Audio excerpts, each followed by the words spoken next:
It's time for Rounding the Bases with Dino and Barks, powered by Gino's Napa Auto Pro on 1460 CJOY. Well, not going to brag, but 4-0 for me is pretty good to start the year. You can't get much better than that, Bruce. I mean, we really rev it up when you're doing the PA, obviously, and undefeated. So hopefully they get you out there a few more times. Now, it was a big week for Claudio Custodio and the strikeout king. And just the amount of feedback I've seen on social media about it, great job by him.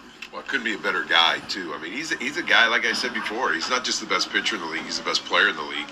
He's hitting 400. He's 16 for 35 as a hitter. And he'd be near the top of the league hitting if he wasn't hurt earlier on with that hamstring issue. But he pitched through it, and he continued to strike out 11 or 12 a game. So he's been unbelievable for us. But he's just such a good teammate, such a good person, and I couldn't be more proud and happy to have him with us. He's not bad a left fielder either. No, exactly. He's just an athlete. I mean, he played in the minor leagues as a position player. He came up here originally as a position player, and he was throwing 96, 97 miles an hour. So at that point, they said, "Hey, you're a pitcher," and that's what he went back to professional baseball with. But he can play, he can hit. But most importantly for us, and what I'm happy to see is that he can definitely pitch. I'll take the loss in Hamilton on me because I said, can any team beat you guys? And especially one of the lower ones. He said, well, anytime, any day. But no, so I'll take the blame for that one. Well, I'll tell you what, we kind of beat ourselves, to be honest with you. We didn't come out to play. We didn't have the same energy we had the night before. And, credit to Hamilton. They had lost 14 in a row going into that. We had completely dominated them a couple times. But they're a scrappy team. They've got some good young talent. They have Jose Fernandez, who's an outstanding pitcher, and Sam Turcotte pitched a great game that day. We made 2 errors in the 9th inning and set it up, and I think Andrew will make that same mistake again. He overthrew a cutter a little bit, left it up, and they hit a home run to walk it off on us. So credit to them. Like I said, they're a good scrappy little ball club, and they've gone through a lot, and so it was good to see them compete the way they did, but unfortunately it was against us. Was Tuesday night's lineup against Barrie the closest you've had so far to a complete team this season? Saturday was the first time that we've had a complete team, with the exception of Dario, who we're still waiting on. But yeah, Tuesday again, getting guys in there. The addition of Kyle DeGrace has been amazing. He hasn't had a bad at-bat since he's got here. He's been hitting balls on the screws. Dalton has come back and really done a great job for us in the leadoff spot. Made some great contact. He just plays the game at a different level. And all through the lineup. I mean, I had a guy who's probably one of our best hitters of the year sitting on the bench on Tuesday night. And we still beat one of the best pitchers in the league. And, Ethan Hammond, what he's done for us has just been remarkable. He's hitting 368 near the top of the league in hitting. And he and Justin Interessano, who's hitting over 300, were on the bench. So it just tells you what kind of depth we had. Well, I was going to say, you got Interessano back, so you've got a bat off the bench. Oh, exactly. Well, Interessano's going to be playing first base. I mean, he's a guy that you have to have in the lineup. He's a leader. He's a Guelph guy through and through.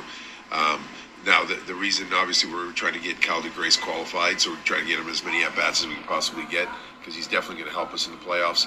So, Justin is just such a consummate team guy, and he's like, yeah, I'll split with Sean Riley. They split time with the lefty-righty, and that's not going to happen. Obviously, the playoffs are both going to be in there, and our lineup's going to be really, really good. I noticed something on Tuesday night, and it was when Dalton was at bat. The umpire has a different strike zone when Dalton's at bat. And I'm saying, maybe the umpires, I don't know any of them in the league, but they might say, hey, I get to ring up a former major leaguer, because the strike zone is different for Dalton Pompey. No comment. No, I'm kidding. I'm kidding. No, you know what? Dalton stands off the plate a little bit. He's always done that. It gives him better plate coverage when he can stretch out and get his arms extended. So some of them may appear to be inside or outside. Well, from the angle I've got in the press box. I'm right dead behind them. And I see it just a bit inside or just a bit outside, and they call it a strike. Well, I know Dalton agrees with you 100%. Thank you. Okay, good. So, and pardon me. I got your back, Dalton. Pardon me for me to question any umpires. No, I'll pay the fine. Okay. Right. No, but it's just something that came up the other night because, you have that angle in the press box of being right behind the plate and being up high. So you can see a corner or an inside pitch. But he's definitely helped this team. He definitely has. And he's just, like I said, he's a professional, but he's a great person. Like he's he's just a great guy to have in the community, a great guy on the team. And I'm happy to see things come together for him. It takes a little time.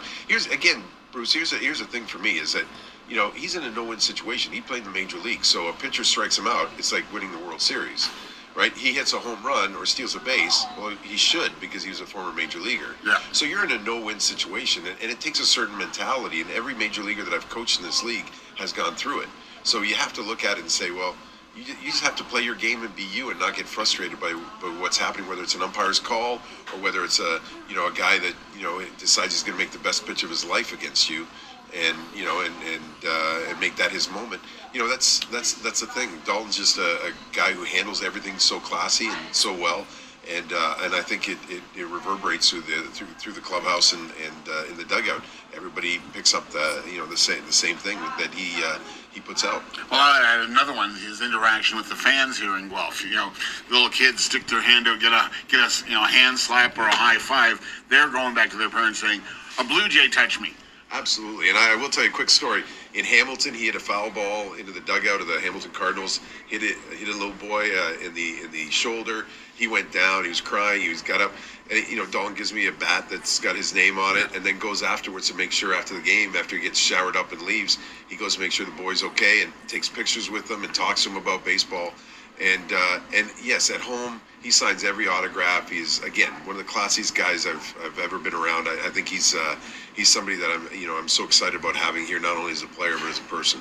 Good ambassador for the Guelph Royals. 100%. And we have that top to bottom though. That's the one thing we handpicked everybody in this clubhouse, and every single guy. I love every single guy in our room, and every single guy contributes on and off the field, and it's just a classy person. So, hopefully we bring home a championship and we get to celebrate with all these guys because they all deserve it. I'm going to try and extend my streak to 5 because I'm doing Tuesday night's game against Barrie again. Can't wait, and then we're going to have to negotiate with CJOY and Magic to get you out here more often because you got something special. It's magical, Parks. We'll see you Tuesday. Thanks for doing this. I appreciate it.